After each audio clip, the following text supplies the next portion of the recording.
এই বছর সন্ধি পুজো কবে? কতক্ষণের মধ্যে সারতে হবে কুমারী পুজো? কিসে আগমন ও গমন করবেন দেবী দুর্গা? রইল পুজোর সম্পূর্ণ নির্ঘণ্ট। গত বছর পুজো শুরু হয়েছিল দেরিতে, তবে এবার মাসের শুরুতেই পড়েছে পুজো। চলতি বছর আগামী 2রা অক্টোবর মহালয়া, আর তারপরই দেবীপক্ষের সূচনা। মহালয়ার পরের দিন অর্থাৎ 3রা অক্টোবর প্রতিপদ তিথি থেকে শারদীয়া নবরাত্রির পুজো শুরু করেন অবাঙালি সম্প্রদায়। আগামী 9 থেকে 12ই অক্টোবর পর্যন্ত চলবে দুর্গাপুজো। উল্লেখযোগ্য বিষয় হলো এই বছর নবমী ও দশমী একই দিনে পড়েছে, আর তাই এবার সন্ধি পুজো পড়েছে সকালের দিকে। কবে পড়েছে পুজো? দুর্গা পঞ্চমী পড়েছে 8ই অক্টোবর মঙ্গলবার। তিথি থাকবে সকাল 11টা বেজে 16 মিনিট পর্যন্ত।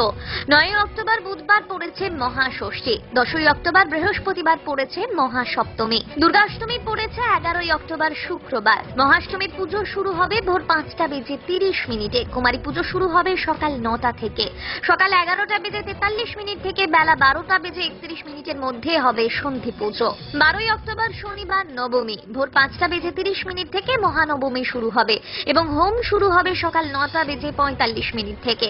তিথি অনুযায়ী সকাল 11টা বেজে 42 মিনিট থেকে বেলা 12টা বেজে 50 মিনিটের মধ্যে সারতে হবে সন্ধি পুজো। ওই একই দিনে পালিত হবে Dashami.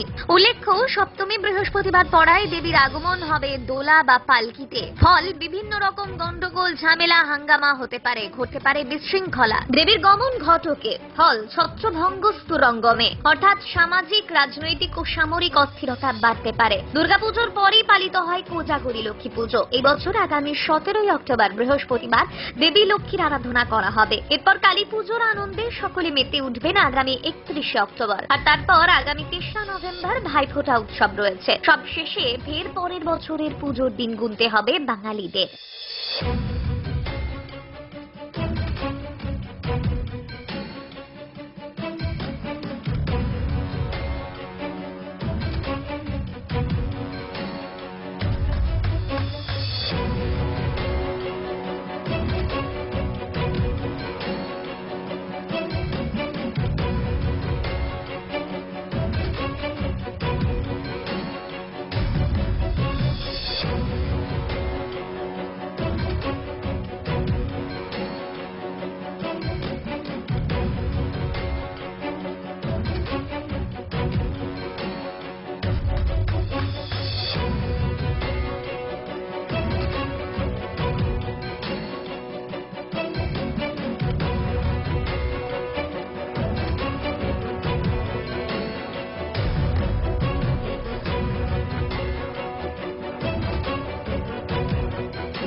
Bureau report, news Bharat.